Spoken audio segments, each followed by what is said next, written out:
अपनी प्रिपरेशन के टाइम पे प्रीलिम्स एग्जाम की डेट से 1 महीने पहले से मैं हर दिन एटलीस्ट 2 मॉक्स अटेम्प्ट करता था।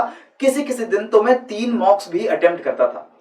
एक मॉक टेस्ट को 2 घंटे अटेम्प्ट करने में लगते ही हैं। और ऑब्वियसली एचपीएस प्रीलिम्स की अगर हम बात करते हैं तो जो मॉक टेस्ट के अंदर क्वेश्चंस आपसे पूछे जाते हैं उन क्वेश्चंस का लेवल भी अच्छा खासा होता है। एक दिन में 2 मॉक्स अटेम्प्ट करना या 3 मॉक्स अटेम्प्ट करना is not a easy task. मेरे दोस्त मुझसे कहते थे कि प्रीलिम्स के टाइम इतना नजदीक आने के बाद भी तू पढ़ नहीं रहा है, तू रिवीजन नहीं कर रहा है, तू नोट्स नहीं देख रहा है, तू मॉक टेस्ट पे मॉक टेस्ट दे रहा है, तेरा सिलेक्शन कैसे होगा। लेकिन मेरा सिलेक्शन प्रीलिम्स एग्जाम के अंदर हुआ और मैंने मेंस एग्जाम भी लिखे, एचपीएस के अंदर भी और यूपीएससी के अंदर भी। तो इस शॉर्ट वीडियो में मैं आपके साथ शेयर करने जा रहा हूं कि क्या होनी चाहिए हमारी strategy for giving mock test for HPS prelims exam. हमारे माइंड में सबको क्लियर है कि मॉक टेस्ट देना बहुत जरूरी होता है किसी भी प्रीलिम्स को क्रैक करने के लिए। लेकिन मॉक टेस्ट को देने का बेसिक ऑब्जेक्टिव क्या है, क्या वो कारण है, क्या वो पॉइंट्स हैं जिनको ध्यान में रख के हमें मॉक टेस्ट अटेम्प्ट करने चाहिए। तो सबसे पहले मॉक टेस्ट को अटेम्प्ट करने के होते हैं ये 5 reasons. Practice, retention, knowledge, strength and weakness अपने आइडेंटिफाई करना और रियल टाइम एनवायरनमेंट जो आपको एक्चुअल एग्जाम में मिलता है उसको एक बार एक्सपीरियंस करना। राइट। सबसे पहले प्रैक्टिस की अगर हम बात करें दोस्तों, कोई भी काम करने के लिए आपको प्रैक्टिस की जरूरत होती है। ह्यूमन माइंड इस तरीके से नहीं बना है कि कोई भी काम हम अपने पहले ट्राई में ही बिल्कुल सक्सेसफुली कर दें। राइट। कोई भी काम करना है, रिहर्सल उसके लिए चाहिए आपको। और ऐसा इंपॉर्टेंट काम जो है आपका प्रीलिम्स एग्जाम, जिसके लिए आपने साल भर लग के तैयारी की है, उसमें आपको बिल्कुल प्रैक्टिस की रिक्वायरमेंट होती है। प्रैक्टिस का फायदा क्या होता है? प्रैक्टिस का फायदा ये होता है दोस्तों कि अगर आप मॉक टेस्ट देते हो, ज्यादा से ज्यादा मॉक टेस्ट देते हो, एक्चुअल एग्जाम के 100 क्वेश्चंस को अटेम्प्ट करने से पहले आपने मॉक टेस्ट के थ्रू 1000, 2000, 3000 क्वेश्चंस ऑलरेडी एमसीक्यूज जो है उनको सॉल्व कर लिया है, तो आपकी स्पीड ऑफ रीडिंग एमसीक्यूज वो बढ़ जाती है, आपकी स्पीड ऑफ अंडरस्टैंडिंग क्वेश्चंस वो बढ़ जाता है। एचपीएस के पैटर्न के अंदर हमें 4 statement, 2 statement, single statement, match the following, arrange the following, even paragraph based questions हमें जीएस के पेपर में आने लगे। अब उन क्वेश्चंस को 2 घंटे के अंदर 100 क्वेश्चन पढ़ने हैं, 100 क्वेश्चंस को समझना है, उसका आंसर करना है। इसके लिए आपको प्रैक्टिस चाहिए और आपको एक ऐसा मॉक टेस्ट चाहिए जिसके अंदर इसी पैटर्न के क्वेश्चंस आपसे पूछे जाएं, तभी इस प्रैक्टिस का फायदा होगा। राइट। अब ये प्रैक्टिस बढ़ाने की क्या स्ट्रैटेजी है? स्ट्रैटेजी बहुत सिंपल है माय फ्रेंड्स। हमें जितने ज्यादा मॉक्स हम लोग दे सके उतने ज्यादा मॉक टेस्ट देने चाहिए, but in a scheduled manner. ठीक है, तो ये मेरा पहला पॉइंट है, टिप है आपके लिए कि आप मॉक टेस्ट की कोई अपर लिमिट नहीं होती है। आप जितने मॉक टेस्ट दे सकते हैं उतने मॉक टेस्ट दीजिए, लेकिन इसका मतलब ये नहीं है दोस्तों कि सिर्फ मॉक टेस्ट देते रहना है। आपको और भी चीजों का ध्यान रखना है जो भी मैं आपको बताऊंगा। लेकिन कभी भी ये मत सोचो कि 10 मॉक टेस्ट दे दिए वो बहुत है, अब मेरे पास समय भी है, मेरे पास एफर्ट्स भी है, मेरे पास एनर्जी भी बची हुई है, लेकिन अब मैं मॉक नहीं दूंगा। तो ये मत सोचो। जब भी आपको टाइम मिल रहा है और आपको लग रहा है कि आपके पास इतनी एनर्जी है और आपके बाकी सब्जेक्ट जो है, जो रिविजन है वो आपकी कवर हो चुकी है, तो मॉक आप जरूर दीजिए, लेकिन शेड्यूल्ड मैनर में दीजिए। आपको पूरी बिफोर हैंड प्लान करना पड़ेगा आपको कि किस दिन मैं कौन से मॉक टेस्ट को अटेम्प्ट करने जा रहा हूं, किस वक्त मैं किस मॉक टेस्ट को अटेम्प्ट करने जा रहा हूं। ठीक है। दूसरी चीज इसके लिए मॉक टेस्ट देते हैं, दैट इज रिटेंशन। रिटेंशन का मतलब क्या है? इतने सारे जीएस के सब्जेक्ट्स को पढ़ना है, हिमाचल जीके तो अपने आप में इतना बड़ा सब्जेक्ट है, इतना कंफ्यूजिंग सब्जेक्ट है, तो ये सारी चीजें पढ़ के इतने छोटे से दिमाग में कैसे रहेंगी? ये सारी चीजें आपस में घुल मिल जाएंगी, खिचड़ी बन जाएगी सबकी, या फिर इनमें से बहुत सारी चीजें जो है वो लीक आउट हो जाएगी, वो रिप्लेस हो जाएगी किसी दूसरी चीज से। आज मैंने हिस्ट्री पढ़ी है, कल मैं पॉलिटी पढ़ूंगा और पॉलिटी दिमाग में रह गई, हिस्ट्री निकल गई। तो ये रिटेन करना इंपॉर्टेंट हो जाता है कि आप जितनी चीजों को पढ़ रहे हैं वो उसमें से ज्यादा चीजें आपके माइंड में बिल्कुल फ्रेश रहें, और एग्जाम के दिन जैसे ही आप क्वेश्चन देखो, आपके माइंड में जो इतनी सारी इंफॉर्मेशन है उसमें से आप ढूंढ के निकाल सको कि वो इंफॉर्मेशन मेरी कहां है। तो रिटेंशन कैसे होगा? रिटेंशन के लिए जो मैं टेक्निक अप्लाई करता था दोस्तों वो बहुत सिंपल थी।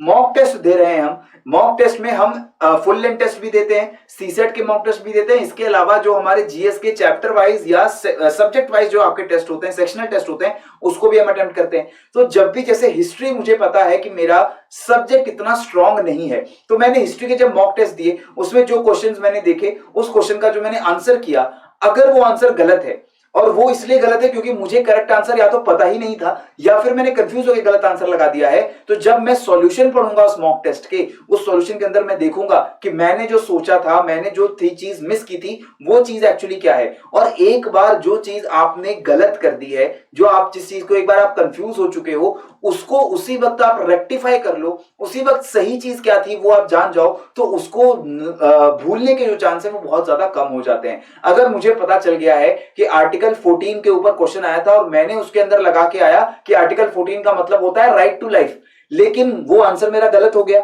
मैंने तुरंत जब सॉल्यूशन देखे तो मैंने वहां देखा आर्टिकल 14 राइट टू लाइफ नहीं होता है, आर्टिकल 14 जो होता है वो राइट ऑफ इक्वालिटी से जुड़ा हुआ है। तो अब ये चीज मुझे बहुत लंबे समय तक याद रहेगी कि आर्टिकल 14 राइट टू लाइफ नहीं था, वो आर्टिकल जो है इक्वालिटी से जुड़ा हुआ था, और राइट टू लाइफ का आर्टिकल जो था वो आर्टिकल 21 था। तो ये इस तरीके से आपकी रिटेंशन जो है वो आपकी बनती है। और रिटेंशन करने के लिए आपको सब्जेक्ट वाइज मॉक टेस्ट देने चाहिए, लेकिन at least 5 days after completing the subject.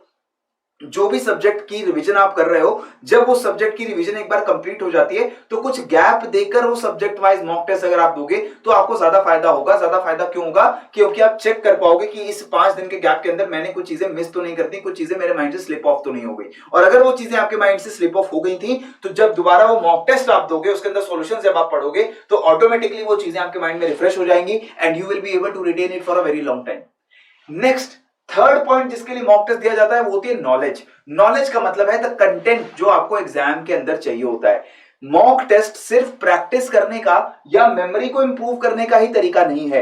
Mock test को as a source of preparation भी यूज कर सकते हो, लेकिन this will not be your primary source of preparation. यानी कि प्राइमरी सोर्स हमारा क्या होता है? एनसीईआरटीज होती हैं, हमारी जो रेफरेंस बुक्स होती हैं, हिमाचल के लिए जैसे बलोकरा की बुक्स हैं, हमारी दूसरी बुक्स हैं, वो हमारा प्राइमरी सोर्स है जिससे हमें इंफॉर्मेशन मिलती है। उनको पढ़कर हम नोट्स बनाते हैं, उन नोट्स को हम दोबारा पढ़ते हैं, उनको याद करते हैं। लेकिन मॉक टेस्ट को जब आप अटेम्प्ट करते हो तो उसके जब सॉल्यूशंस आप पढ़ते हो तो वो सॉल्यूशंस भी आपके लिए एज अ नॉलेज काम कर रहे हैं, as a source of preparation काम कर रहे हैं।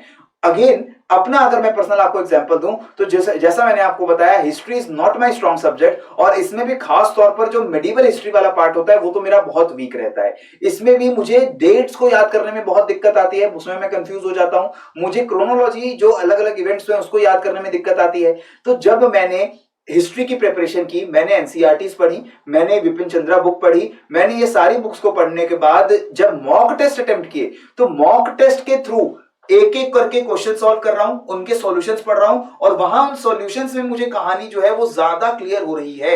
और इसलिए मुझे पता चला कि आगे आने वाले प्रीलिम्स में मुझे पता है अपनी लिमिटेशन को देखते हुए कि मुझे दोबारा स्टैंडर्ड सोर्सेज पे जाने की हिस्ट्री में जरूरत नहीं है।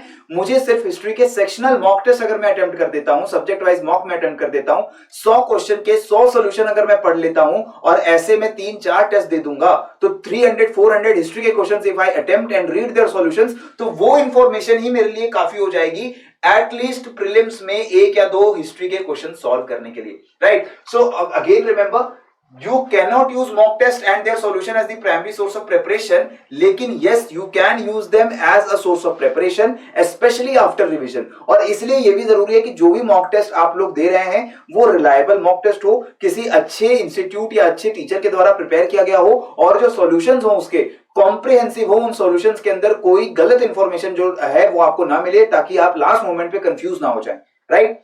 नेक्स्ट, मॉक टेस्ट देने का जो सबसे बड़ा फायदा मुझे मिला that was to identify my strength and weaknesses.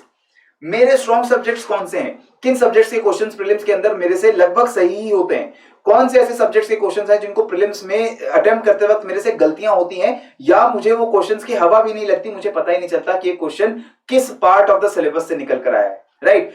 Again जैसे मैंने आपको बताया, history is not my strong subject. ये मुझे कैसे पता है? मुझे पता है जो क्योंकि मैंने जो मॉक टेस्ट दिए तो मैंने देखा हिस्ट्री के क्वेश्चंस के अंदर मुझे बहुत दिक्कत आ रही है, हिस्ट्री के क्वेश्चंस मुझसे काफी गलत हो रहे हैं, अगर मैं उनको स्किप भी कर रहा हूं तो मुझे बहुत सारे क्वेश्चंस को स्किप करना पड़ रहा है। और इसका मतलब है कि हिस्ट्री इतनी मैंने मेहनत की है लेकिन still because of some reason I am not able to retain history like I retain other subjects like economy, like geography, like environment, right. तो अपनी स्ट्रेंथ और वीकनेस आपको पता चलती है। इन स्ट्रेंथ और वीकनेस में सिर्फ हम सब्जेक्ट्स की बात ही नहीं करेंगे, हम मॉक देते हैं तो हमें यह भी पता चलता है कि सिली मिस्टेक्स मेरे से कितनी होती हैं, मैं करेक्ट की जगह इनकरेक्ट पढ़ के कितनी बार आंसर मार्क करके आता हूं, इनकरेक्ट स्टेटमेंट पूछिए मैं करेक्ट स्टेटमेंट कितनी बार मार्क करके आता हूं, कहां पर मुझसे जो है मैच द फॉलोइंग करते वक्त 1 की जगह 2 मेरे से गलत पढ़ा गया और मैंने उसको गलती कर दी, ये सिली मिस्टेक्स मेरे से कितनी हो रही है ये भी मुझे पता चल जाता है कि ये मेरी एक वीकनेस है। इसके साथ अगर मैं किसी क्वेश्चन में गेस मार रहा हूं, फ्लूक मार रहा हूं, तुक्का मार रहा हूं, एजुकेटेड गेस होगा, 100% गेस नहीं है, मैं 2 या 2-3 ऑप्शंस के बीच में कंफ्यूज हूं and I am guessing something, मेरा हिंच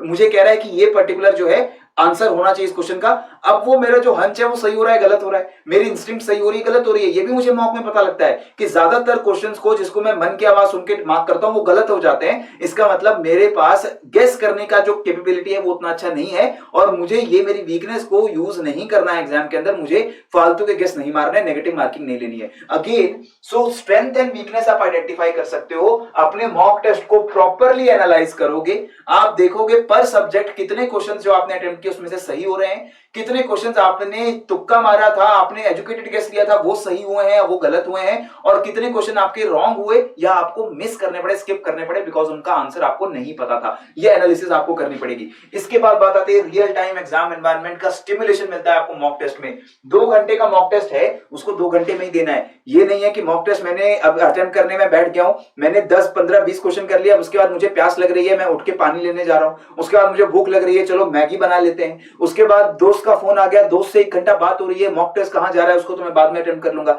ऐसे काम नहीं करने हमें मॉक टेस्ट को रियल टाइम एनवायरनमेंट में एक साथ बैठ करके 100 के 100 क्वेश्चन सॉल्व करने हैं और कोशिश करनी है कि बीच में हमें कोई डिस्टरबेंस ना हो, और ये भी हम कोशिश करेंगे कि जो एक्चुअल एग्जाम का टाइम होता है सुबह 9:30 बजे का, उस टाइम पर जरूर हम एक मॉक अटेम्प्ट जरूर दें हर दिन, ताकि हमारा जो बॉडी क्लॉक है वो भी उसी टाइम के हिसाब से अरेंज हो जाए, right. So give every mock test as it is your actual exam, ये भी आपको इंश्योर करना रहता है।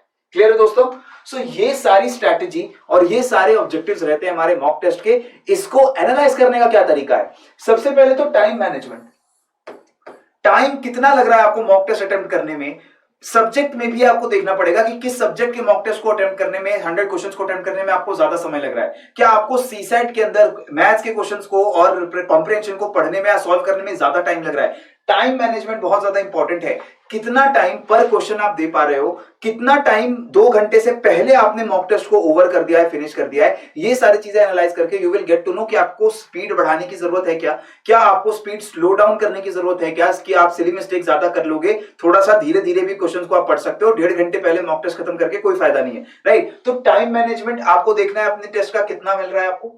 नेक्स्ट, सिली मिस्टेक्स चेक करो, क्वेश्चन जितने गलत हुए, आपके कुछ क्वेश्चन जो होंगे वो करेक्ट होंगे, कुछ इनकरेक्ट होंगे, कुछ आपने स्किप किए होंगे। इसमें जो इनकरेक्ट कर दिए क्वेश्चन, गलत क्वेश्चन कर दिए, उसको एनालाइज करो कि गलती करी क्यों है, क्या रीजन था इसका। नॉलेज ही नहीं थी, there was no knowledge, question का अता पता ही नहीं था कि किस जगह से पूछ लिया गया, या फिर नॉलेज तो थी लेकिन कंफ्यूज हो गया माइंड, मैंने करेक्ट आंसर पता होते हुए भी गलत आंसर जो है मार्क कर दिया, कंफ्यूज हो गए, करेक्ट इनकरेक्ट की गड़बड़ हो गई, मैच द फॉलोइंग या क्रोनोलॉजिकल ऑर्डर फर्स्ट से लास्ट की जगह लास्ट टू फर्स्ट कर दिया, ये सिली मिस्टेक है। इसके अलावा सिली मिस्टेक क्या हो सकती है? सब कुछ सही था, सब कुछ सही था, ओएमआर में 52 का आंसर 53 पे मार्क करके आ गया हूं, ओएमआर फिलिंग में गलती हो गई है। ये सारी सिली मिस्टेक्स आपको देखनी है कि आपने मॉक टेस्ट के अंदर कितनी की है, अगर ज्यादा है तो इसको भी आपको कम करना है, right. Next, use of logic and intelligent guesses, कितने क्वेश्चंस जो ये करेक्ट हुए हैं, इसमें से कितने क्वेश्चंस ऐसे थे जिसको मैंने लॉजिक यूज करके इंटेलिजेंट गेस लगा करके सॉल्व किया है।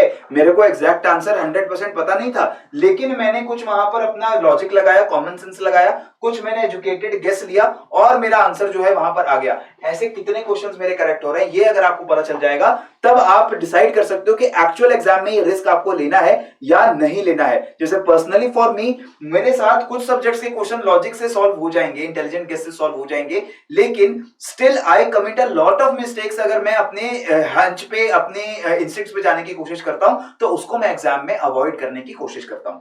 इसके बाद एप्लीकेशन ऑफ नॉलेज, क्या आपने जो नॉलेज गेन की है, क्या आपने जो चीजें सब्जेक्ट्स के अंदर पढ़ी थी जीएस में, वो मॉक टेस्ट में पूछी जा रही हैं? अगर हाँ, तो इसका मतलब क्या हुआ कि आपकी एग्जाम की तैयारी रेलेवेंट थी और एक्चुअल एग्जाम में भी आपकी तैयारी आपको मदद करेगी आंसर्स को करेक्टली सॉल्व करने में।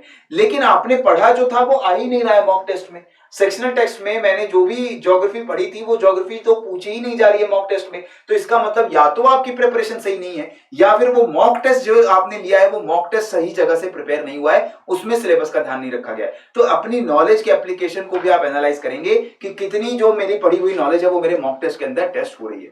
राइट दोस्तों, to do all this you must have a good test series, a good mock test जिसके अंदर सॉल्यूशन आपके कॉम्प्रिहेंसिव हो, एक्यूरेट हो, क्वेश्चंस का स्टाइल बिल्कुल एक्चुअल एग्जाम जैसा हो, क्वेश्चंस का डिस्ट्रीब्यूशन बिल्कुल एक्चुअल एग्जाम के पैटर्न जैसा हो, और ये सारी चीजें आपको हमारे एडुटैब की 5-in-1 टेस्ट सीरीज के जो हम 30 आपको टेस्ट प्रोवाइड कर रहे हैं, इसके अंदर हमने इंश्योर किया है कि आपको बिल्कुल एचपीएस प्रीलिम्स की तरह 4 मार्कर, 4 स्टेटमेंट, 2 स्टेटमेंट एंड जो 4 स्टेटमेंट विद क्वेश्चन टाइप के क्वेश्चंस होते हैं, मल्टीपल स्टेटमेंट वाले क्वेश्चंस आपको दिए जाते हैं, डबल स्टेटमेंट क्वेश्चंस दिए जाते हैं, सिंगल लाइन के जो क्वेश्चंस होते हैं वो दिए जाते हैं, इसके अलावा मैच वाली जो लिस्ट के क्वेश्चंस होते हैं वो आपको मिल रहे हैं, और जो आपको अरेंज करने के क्वेश्चंस आते हैं क्रोनोलॉजिकल ऑर्डर में, ईस्ट वेस्ट डायरेक्शन में या फर्स्ट टू लास्ट ऑर्डर में, वो सारे क्वेश्चंस उसी पैटर्न में हम आपको इन टेस्ट सीरीज के अंदर प्रोवाइड करते हैं, हर सब्जेक्ट के लिए, हर आपके पर्टिकुलर कंपोनेंट के लिए। In addition to this we provide you with last year PDFs, last year questions जिसमें सॉल्व करके आपको दिए गए हैं, again as a source of preparation आप इसको यूज करेंगे। करंट अफेयर्स की 1 ईयर की मैगजीन, हिमाचल जीके का पूरा कोर्स जिसमें वीडियो लेक्चर्स और नोट्स आपको मिलते हैं for Himachal geography, history, economy, polity, culture, and also your live revision sessions on YouTube, they are present on this particular course only in 800 rupees. You can subscribe to this course और ज्यादा जानकारी के लिए आप नीचे डिस्क्रिप्शन बॉक्स को भी checkout कर सकते हैं। अगर आप टेस्ट सीरीज के साथ साथ जीएस का पूरा मॉड्यूल भी चाहते हो, सी सेट का पूरा मॉड्यूल, इंग्लिश के, रीजनिंग के और आपके मैथ्स के लेक्चर्स आप यहां पर देखना चाहते हो, हिमाचल जीके का मॉड्यूल और करंट अफेयर्स लास्ट 1 ईयर के चाहते हो, तो 2400 रुपीज के अंदर we provide you with the GS module, more than 30 tests, complete CSAT, Himachal GK as well as complete current affairs, A to Z preparation की नीड्स आपकी प्रीलिम्स की पूरी होती हैं सिर्फ 2400 रुपीज में, और ये कोर्स आपका लिमिटेड टाइम के लिए इस प्राइस पे अवेलेबल है। अगर आप चाहते हैं तो इसके डेमो सेशंस ऑलरेडी हमारे टेलीग्राम के ग्रुप पे अवेलेबल हैं, और वो सेशंस देखकर आप डिसाइड कर सकते हैं कि whether you want to subscribe to this course और नॉट। सो इस सेशन में मेरी तरफ से इतना ही। आप सभी लोग पढ़ते रहिए, मॉक टेस्ट अटेम्प्ट करते रहिए। जय हिंद एंड जय भारत।